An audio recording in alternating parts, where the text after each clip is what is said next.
beautiful people, you've had a lot of activations in the past couple of days, and especially in the past couple of weeks, months, and even years. And it's more than time for us to take a check-in and go, time to ground it, time to anchor it in, right? It's not enough to just get all of these downloads. It's a huge, amazing, beautiful part of it, and it's so activating and it's so healing and life-changing. But we also need to actually be able to bring this into our bodies as an embodied experience. And we also need to remember to ground so that we can clear our energy, so that we can be discerning of what's meant for us in each moment, and also so that we can just actually stay on the planet. Like, remember, we came here to be humans. We came here to have a physical experience for a reason. It's part of the mission. It's not antithetical to it or a side quest. It's no, we need to be able to anchor and ground this onto the planet, or else we might as well be spirit guides ourselves right now. Does that make sense? So I've been feeling a little bit ungrounded as well. I've been a little bit careless with my sleep routine. I've been really, really busy at home, just in my regular human world. And I've been getting lots of downloads. And while everything speeds up, it's hard not to feel like I have to race along with that. But actually what we need to do when things speed up and when things get more intense and beautiful and exciting is slow down even more. And it's not a natural response for everybody. A lot of us are really used to that rat race. You know, we're healing and coming out of that and embracing our yin energy, but then everything speeds up and we don't know how to speed up in a balanced way, right? And part of this divine masculine awakening on the planet is showing us how we can do that in a healthy way, and part of that is balance. Knowing like when to act, when to stop, when to act, when to stop. So this morning I went and I was looking for some grounding meditations that are free that I could share with you guys in my Patreon group.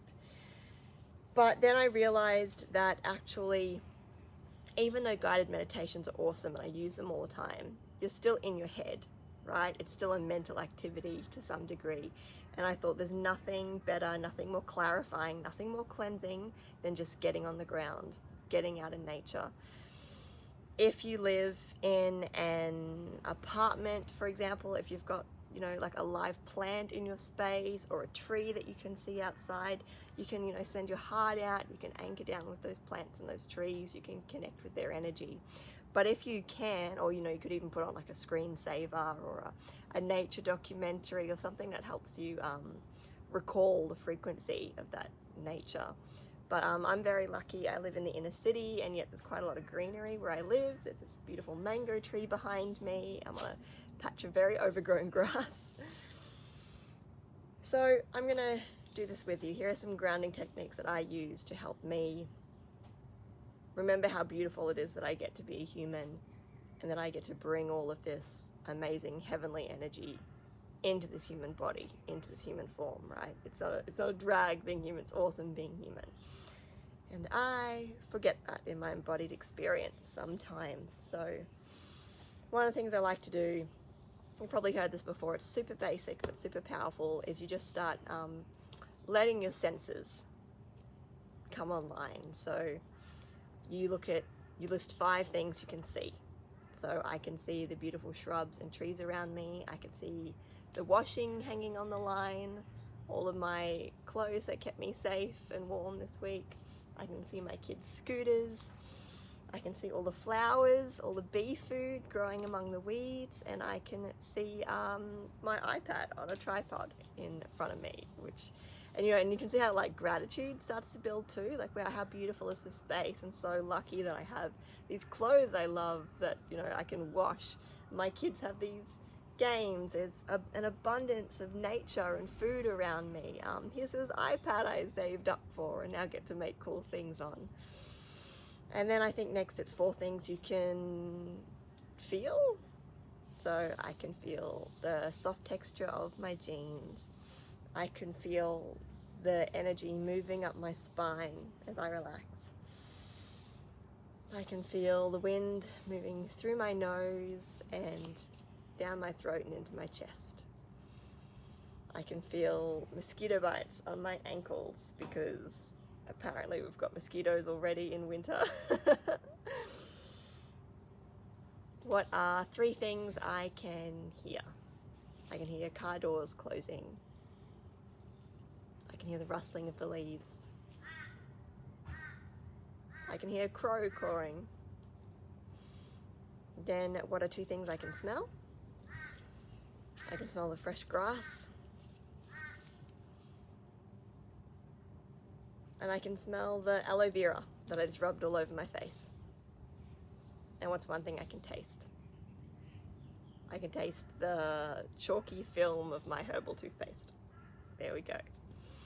So that already makes me feel in the space. And what that actually does is it brings your consciousness into your body. A lot of us actually don't spend a lot of times in our bodies. If you're ever feeling a bit anxious or spaced out or like really, really tired, often that's because your consciousness is actually up here. Like you're looking through your eyes, but your soul isn't. And when we engage with the senses, when we put our attention on the things that we need our physical body to sense, it actually brings our consciousness and our soul energy more into our body. And what that does is it gives us more energy, it gives us more focus, and it makes us more integrated beings. When we're all spaced out, we're a soul and a body. When we're integrated and our soul comes into our body, we're one whole superpowered unit. And it's one of those things about intuitive and psychic development too. People go all up in the clouds thinking about these abstract concepts and trying to, they see God or source of divinity of their soul as outside themselves. But actually, when we make our physical container stronger, we become a bigger container. We become this huge battery as well as an anchor for our soul to actually work with this technology. The body is here to help the soul, not bring it down, even though it's hard not to get caught up in that dogmatic, paradigmatic way of thinking when we're told that, we're raising the frequency. So like, therefore soul is good and body is bad, but that's not the case. Like the body is coming with us. The body is this beautiful invention that was created by, the divine. It's not a prison. In fact, we leave it all the time, as I'm saying. So that's a good way to get grounded. Also feet on the ground, butt on the ground, back on the ground, whatever you can do to get on the ground, hug a tree, all of that is really grounding experience. So that's what I'm doing now. I'm really enjoying the feeling of the wet dirt on the bottom of my feet. It's like giving my feet a massage. And I'm just being grateful right now, being grateful that I can do this really awesome and terrifying high-level work, that I have this body that allows me to ground it and anchor it and make this a way of living my life as well, right? So when I hear things like, oh, your soul has a very special mission and you've done special things in the past and the people you look up to are actually you, right? Like actually you can do amazing things and you're an amazing person and you don't need to hold on to old ideas about how like simple or small you are anymore. Like what do I do with that? Like how does that benefit me in my everyday life? And sometimes it's as simple as just like holding that in your body, letting your body assimilate to that, to be able to feel your heart expand and go, you know what? I'm going to feel as healthy and abundant as my soul is. I'm going to feel as open-hearted and loving and eternal and therefore safe as my soul is. I'm going to allow myself to know what it means to be loving and lovable. I'm very smart. Like even if I can't recall it all right now, my soul has done millions of years worth of stuff.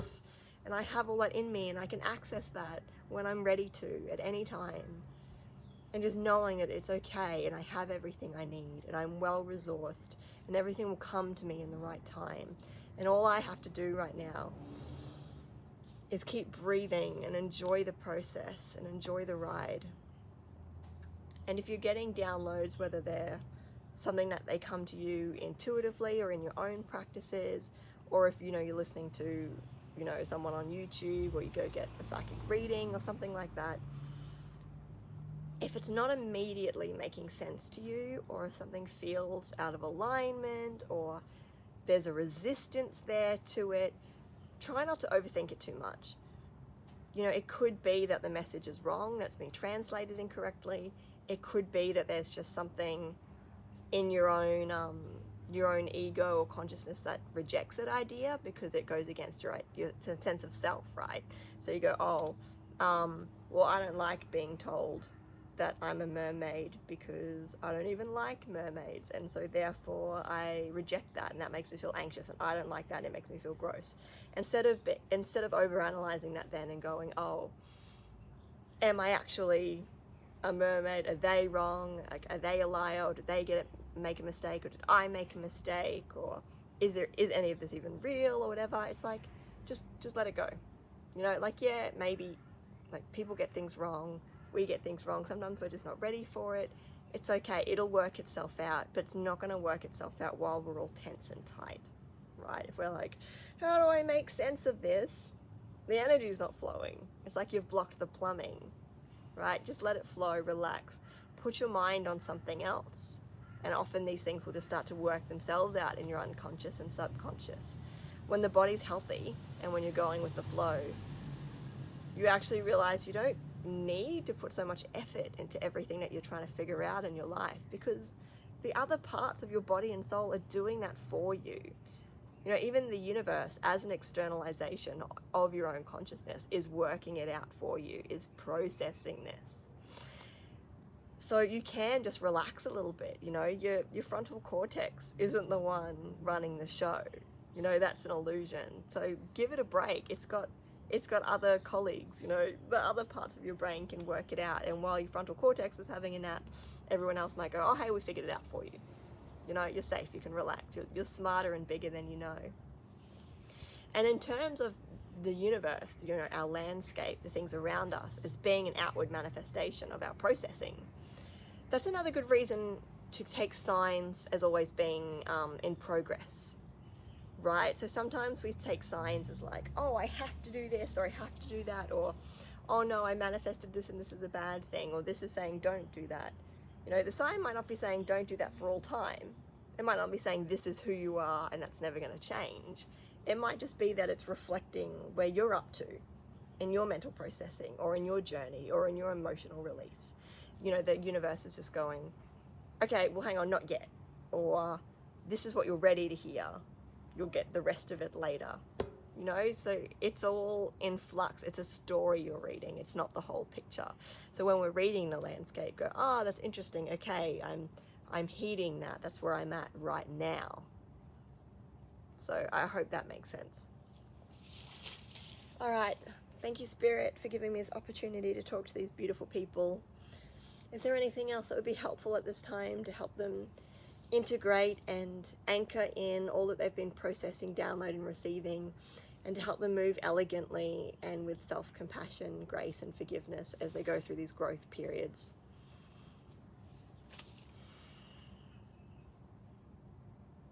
Okay, just the basics again. So just being reminded that the work is sleep.